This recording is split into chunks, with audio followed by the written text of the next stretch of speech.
Howdy everyone, Joe here from ActionX, and welcome to What's on the Tube. Welcome back. It was your 10th Walker Season 4 episode review. Hope you're doing well. Hope you're staying safe out there in the big old world of today.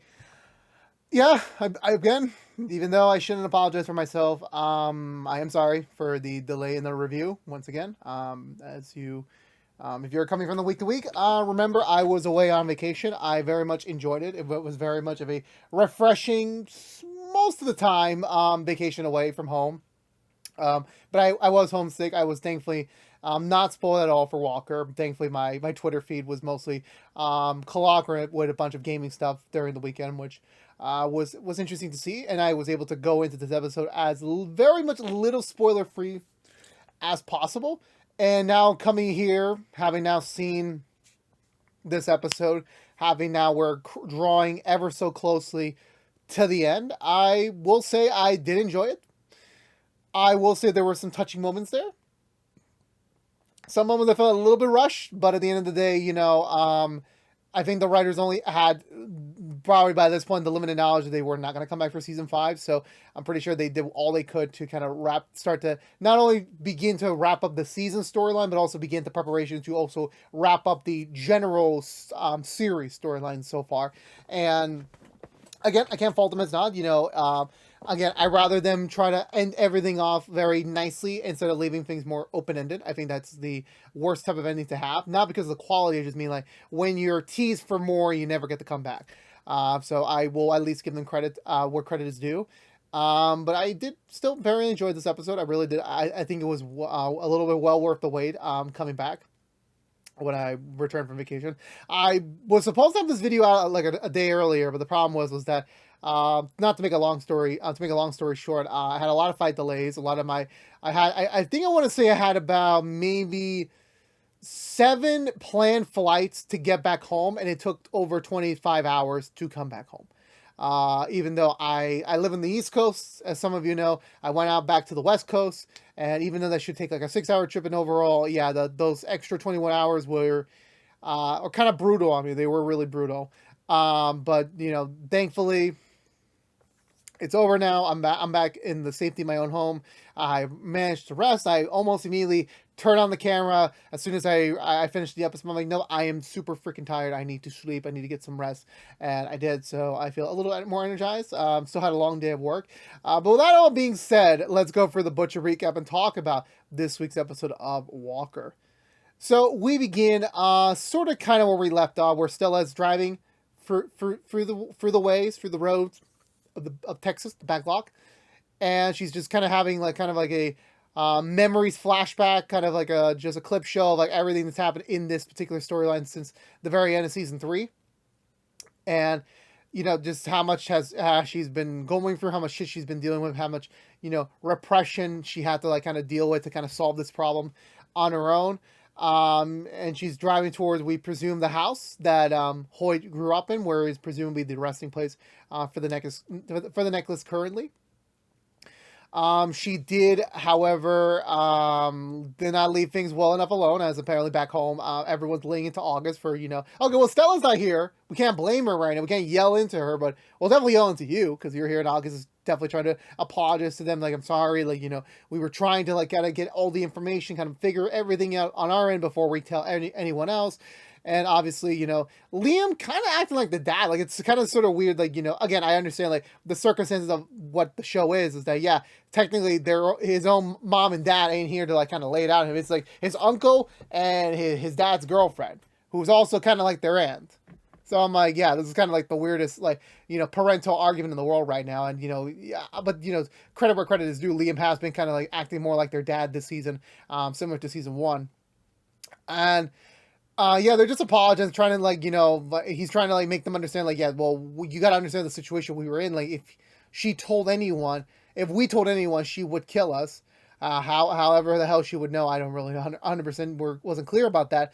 Eventually, this argument draws the attention of Grandpa and Grandma Walker. Then that's when August starts filling everyone in. They're like, yeah, so this was all premeditated. The attack back at the house last year. This was all for the goal of gaining this family heirloom that Hoyt's family had in his possession that he stole back a few years ago. And now his mom is back to then another Rollins is back to kind of get the necklace. That's where we got the confirmation. Yeah, it is his birth mother. Journey kind of has some resentment over that name. So like she's kind of like, oh great, here we go. Like, and I thought I would never hear from her again, but now here we are right now. Immediately Jerry loops in Walker, who's at the motel ranch right now, kind of premeditating his attack to try and find the jackal once and for all. And she's trying to fill him in, and it seems like Cordell's kind of getting the idea, but again, like, well, if they got the whole family, if they got, if they're gonna loop in James, Trey, even Cassie in on this, I think we got enough hands to figure this out. So once again, Walker's obsession with this case is kind of like, becoming to like really spiral into him again, and he's like, okay, well, call James, and then he'll call reinforcements, and I will try and join you when I can. AKA bullshit word for like, okay, they're gonna handle this, they're gonna save my daughter, I'm gonna go find the jackal. Which I'm like, dude, do you not hear what I'm saying? Your daughter literally is about to be killed by the mother of your best friend, and you're, instead of like ditching the whole case, we're else maybe Cordell's fully assessed into this matter. So immediately hangs up the call and kind of like, instead of like getting ready to go, he kind of just like gets ready to stay in and like get ready for the jackal, hopefully to for things to strike up again. And that was kind of it for Cordell for most of the episode, like, weirdly enough. We reach back out to the road where Stella does meet up with Hoy's mother and her bodyguard. They bring an extra third person who's hidden behind the mask. And, initially this was like, okay, well, here we are. Here's the deal, where's the necklace? And she's just like, okay, well, I have the location of the necklace and I will gladly give that to you. Well, actually, no, we don't get that yet. Stella plays a little bit of a hardball first, and then that's revealed that the person behind the mask was actually Sadie. Which again, to Stella's surprise, like, shit, this was kind of not part of the plan, but I'm like, okay, well, this could still work out in her favor. So she still plays fastball, trying to say like, yeah, well, I got the location of the necklace, so I will gladly give it to you in exchange for Sadie. And she's like, nope, not how the deal works. I will give you back the girl after you hand me my necklace. And they just have a mutual agreement, like, okay, we're going to drive up to the house together, we're going to get the necklace, and we're going to be done with this entire situation once and for all. And that's when, Stella trying to, like, create a little bit more drama into the scene. And Ryosa say, like, well, just letting you know that the woman that's been targeting us for months now is your grandma. Da da da. And Sadie's just like, oh, shit. So, I don't get to meet my dad, but I get to meet my grandma, who apparently, in a way, threatened to kill me. Yeah, the Rollins family tree has been very, very, very insightful, to say the least. I want to say around this time period, I know Trey and Captain James get looped into the situation. They're trying to get more information about this, but all they can assume is that Stella fled south. That's kind of the direction she's heading. So even Cordell gives a hint before he disconnects from the group that, yeah, there's like this old little bedside creek house thing that could potentially be a hiding spot for Stella. So they decide to start looking there. Everyone's on deck on this. For some reason, Ben's boyfriend, not Ben's boyfriend, freaking, my bad, apologies. Liam's boyfriend is just, Ben's not even here. I'm like, yeah, I could definitely feel the CW budget cutback starting to take Wayne again. Everyone starts spread out, kind of to go do their own thing, trying to eventually lead to this shared goal of trying to find Stella. Grandpa and Grandma Walker are kind of instructed to kind of stay on post just in case if for some reason Stella does come home. We want to at least greet her with nice opening arms, and they're in agreement of things. For that to be the direction of where their position is right now. They don't even address the elephant in the room of the retirement and everything. That's still, we don't get that addressment today. They're just fully focused on Stella 100%. Meanwhile, Cassie and Luna are completely oblivious to the events of what's going on right now. Apparently, they're getting ready to go meet up with Luna's best friend, who is in town, and one of his best friends that lives in Corpus Christi. And this is the night where Luna's going to tell him that he's going to move away from Corpus to move here to Austin to be with Cassie. And, Cassie's very excited, this is his best friend. It's basically kind of like a big step forward for the relationship to kind of, get the footing into, yeah, we are progressing to a serious territory. And already they talk about Luna moving in, which I'm like, whoa, dude. Again, Cassie, this ain't your house. This is Jerry's house. Like, conveniently, Jerry's been staying with the Walkers for the last couple weeks, so I'm like, that's great, but like, I don't know, she's gonna be like, that Cassie just started dating someone. Immediately, he moves into the house, and I'm like, okay, like, all right, whatever you say, bro. Whatever you say, bro. So they head off for that. Liam kind of gets into an aggressive dish cleaning mode, kind of like to express his anger towards Stella about the whole situation right now. That that everyone told Liam he was wrong. That just to let Stella be actor age and everything, and now like the situation they're in, and he's just like, yeah, I was right the whole fucking time, and everyone just like looked at me as I was a crazy motherfucker. And Jerry saying like, well, you have a point. Okay, yeah, you were kind of right, but at the same time, kind of keep yourself in check.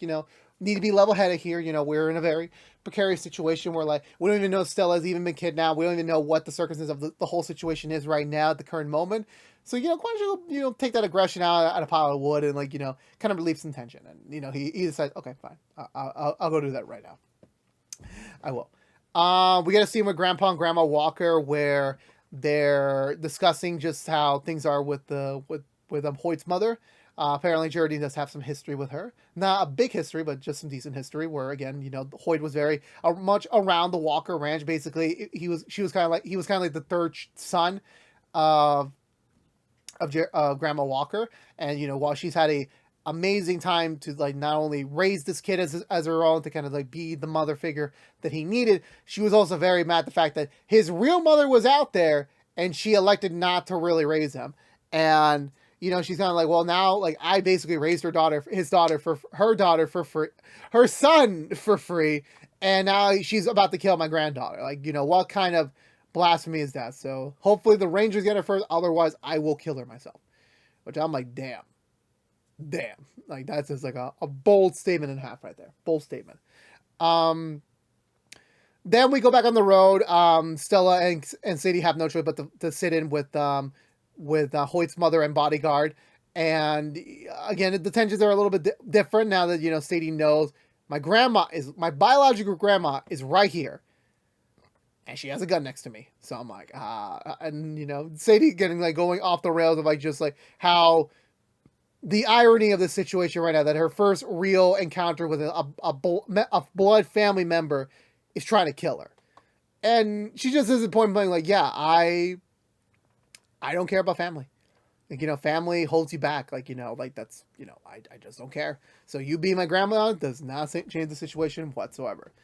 So they arrive at the house again, the Hoyt's mother being absorbed by so much emotion about the whole thing. And I'm also surprised that this house was never like purchased again. Like, I don't know how Texas houses work. I know certain areas, kind of well, but I'm like, with one of these, like, is this even like, would anyone even want to buy this? Is even on the market? Is anyone going to try? I really don't know. Like, it's literally in the same exact condition as before. So I guess Hoyt was kind of planning of like, yeah, no one else is going to move into this house. No one else is going to move into the hiding place. It's going to be fine. It's going to be perfectly fine till we get to this moment right here. So, they enter the house. The mom assumes that Stella knows exactly where the necklace is. And she's like, nope, the letter just probably just clued into this house, not the specific location. So we need to find it. And she's like, okay, fine. We'll split up. We'll find it, but if we don't find it, what's going to happen. So they all split off, the mom kind of having like all these like, memories flooding back of when she was trying to raise Hoyt in this household. Stella manages to pull away Sadie to the kitchen for a second to kind of like, fill her in about, what the current state of affairs is. Like, yeah, there is a decent chance they may not make it out of here, but they're definitely trying to like, it's like a game of poker, trying to like, risk it all to kind of like get the big reward. And Sadie's like, okay, well, fuck, we should have looped in the Rangers now. And again, Sadie acting like a true Hoyt. We're like, yeah, we don't need the cops when we need them, when we should need them, but when we definitely need them, yeah, now it's time to loop them in. Now definitely we need like some reinforcements, some shit like that. The bodyguard comes in immediately, like kind of destroys the conversation. Kind of like everyone kind of goes back to their searching duties. Meanwhile, for searching duties, the group manages to pinpoint an accurate location about where Stella is, where Jerry reveals like, okay, well, if they found the car here, it's not far away from where Hoyt used to grow up in, so that could be a good area for them to to look into. However, sadly, Grandma Walker hears the entire conversation, decides to kind of break off on her own to go find them and presumably try to kill Coit's mother, which I'm just like, great. Just not what was on the plan today. Not what was on the agenda. I want to say we then cut over back to Luna and Cassie as they approach their meeting with Luna's best friend. And it is nice, but Luna's best friend starts like literally ripping into Austin of just like the current state of affairs, his opinion about the restaurant and everything, kind of like basically belittling the entirety of Austin, Texas as a city. Immediately tries to like gash in Luna, like, hey, you know what, man, like, you know, only once this case is over, you come back home. And that's when Luna was like, well, there's something I should tell you, you know. And he does definitely tell him, like, yeah, I am planning to move to Austin. He also kind of slips out the L word to Cassie. And this was all happening at the same time where Cassie's about to get looped in on Stella's case. And but either way, she manages to hear everything. And, you know, Luna decides to go along with Cassie because in fact, he's just not completely comfortable with even his own best friend right now. And it's kind of like, that was it. That was like the one scene. Then Cassie and Luna check out I don't know what, I think they check out the lake area that Cordell reached out to. They try to call Cordell, but he doesn't pick up the phone. And Luna kind of, you know, just explains to himself about the whole, you know, apologizing for his friend, as well as, you know, explaining the L word. And, you know, while Cassie doesn't really say the L word back, it is very much felt that, like, yeah, it's like kind of going a little bit fast, but she does love him. So I'm like, you know, she probably loves him deep down. So I'm like, he kind of is comfortable with that idea, the fact that that's being stated. So back at the house, they looked all over the place. They still don't find the necklace, and Stella just basically assumes, well, maybe Hoyt moved it at the last minute. That's why it's just not here. But you know what? Maybe this is just a sign from the universe that, like, you know, you tried your best and just some things aren't meant to be found. So maybe we should just, like, pack it up and go home. And the mom's like, nope, I literally scrimped hell and earth to get that necklace, to get that money. And the fact that it was literally under my nose and it's not here is aching her. And she just, like, she turns at Stella, like, no, I think you still know where it is. I don't think it's quite over yet. Eventually pushing Sadie back into, like, the hostage zone, and Stella's like, okay, fine, I'm going to show you that, yes, Hoyt did mention where the hiding spot was. It was in the chimney, in the fireplace, but just to let you know that the necklace is not there. It's just not there. You know, it's never was there. Hoyt probably came back at some point before he died, moved it again with no real clue or anything. So, yeah, this is it. This is very much it for you again. Again, this is where you should, like, you know, accept your loss, kind of like try to, like, return back to how life was. However, the bodyguard's like, fuck that shit. You owe me 50 grand. That was the deal. And you're going to pay up. And, you know, she's just like, I don't got that money right now. How the fuck you were thinking of me to pay for any of this? And he's like, I don't give a shit. Like, either you're going to die or I'm going to get my money. And, you know, Stella, being such a good egg, decides to defend Hoyt's mom by taking down the bodyguard, which I'm like, okay. Like, I guess Grandma Walker's boot camp does have some results after all. The mom tries to escape, shitty enough. Or Grandma Walker's there with a shotgun, ready to, like, the fuck did you do now, woman? And I'm just like, great. This is great. Thankfully, the Rangers show up just in time. They arrest the mom. Everything seems to be calming down. Stella kind of repairs thing with Liam, and, you know, they hug, you know, make up his family, you know. So I'm like, okay, all is bygones is bygones. Grandma Walker has a moment with Mama Rollins about just her attitude, her, you know, her just basically her entire, you know, way of life that led up to Hoyt kind of, like, you know, being the person he is. You know, that as much as, you know, Grandma Walker would not take anything back of raising Hoyt for herself, she does basically call her out about, like, you're a coward. You'd never tried. You just assume that, you know, this is the best for Hoyt, but, you know, you never consider what Hoyt wanted the most, which was to have a loving, his real mom next to him. And, you know, that while Hoyt had the best life he could possible with the Walkers, definitely he deserved it more with his mom. And, you know, the fact the mom's like, yeah, I think you're right. And just like, yeah, we're just ending it there right now. We're just ending that all there right now. Stella kind of has a one-on-one with Jerry and Sadie about the whole situation and everything. Kind of like they're making fun of the whole, making light of the whole situation now that it's all said and done. And they're just like, well, I guess the necklace was just never be found again. And even her telling her like she had to burn Hoyt's original letter to her and everything. So she's like, okay, well, it is what it is. Sadly, it is what it is. Um, then we get to over to where Stella drops the big news. Where like, yeah, actually no, she actually went to the house before the encounter, and she did manage to procure the real necklace. She gives a letter that was found with it to Jerry, and even though she cries during it, she does say, no, this letter's for Sadie. And Sadie reads the letter.